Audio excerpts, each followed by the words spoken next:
4 KG, 5 KG থেকে একটু কম, 4 KG থেকে একটু বেশি গোস।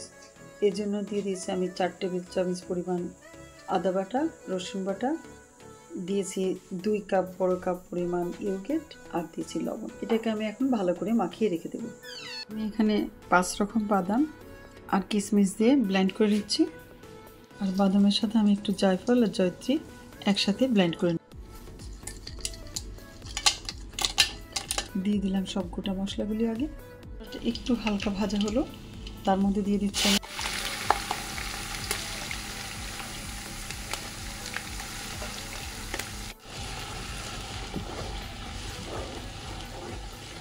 আমি এখানে ঘি আর রেগুলার তেল দিয়েছি। আপনারা চাইলে এখানে সরিষার তেলও ইউজ করতে পারেন আর নর্মাল তেল, দুটো দিয়ে করতে পারেন।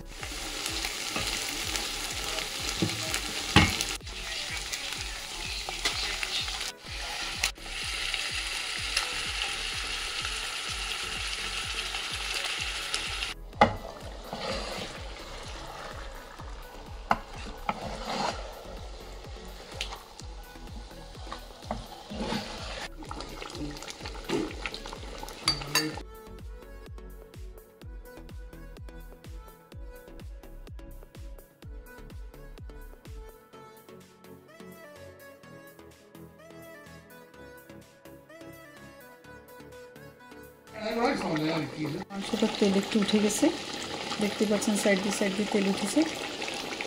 এক্সট্রা পানি দিইনি, মাংসটা কষে কষে যে তেল উঠে গেছে এই মতো অবস্থা। আমি এখন এর মধ্যে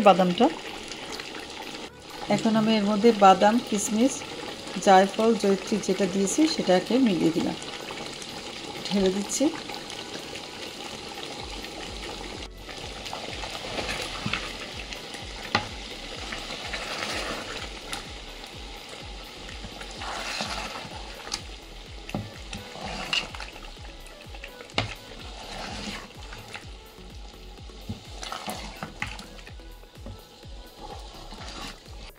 এখন এটাকে ভালো করে কষিয়ে নেব। আবারও এটাকে ধুয়ে দিয়ে দিচ্ছি পানিটা।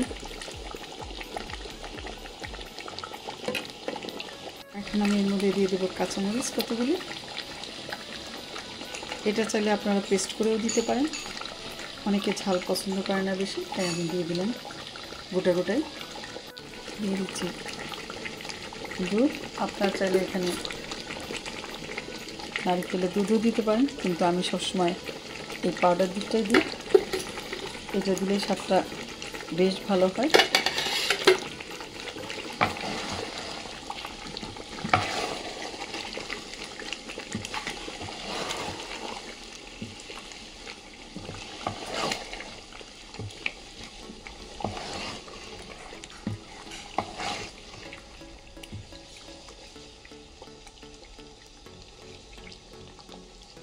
পরে এর মধ্যে দিয়ে দেবো বেরেস্তা। এই বেরেস্তাটা আমি নিজেই করে নিয়েছি, আমার চ্যানেলে দেওয়া আছে, চাইলে আপনারা দেখে নিতে পারবেন।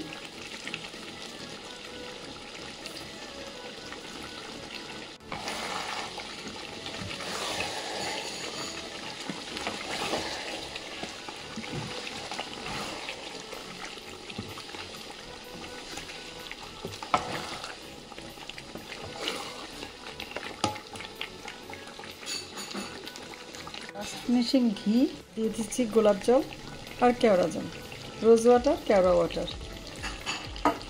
হয়ে গেল আমার রেজাল্টটা। আপনারা এইভাবে ট্রাই করুন। আজকে তাহলে এই পর্যন্তই। আল্লাহ হাফেজ। আমাদের মেহমান আসছে।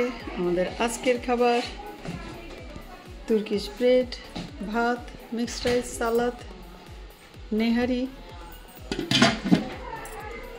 আলু ভাজি, রেজালা, ঝুরা ঝুরা গোস, কাবাব, রোস্ট, শুটকির ভর্তা, টমেটো ভর্তা, বেগুন দিয়ে চিংড়ি মাছ দিয়ে ভর্তা, রুই মাছ আর মাসকালের ডাল। এটাই হলো আজকে আমাদের খাবার।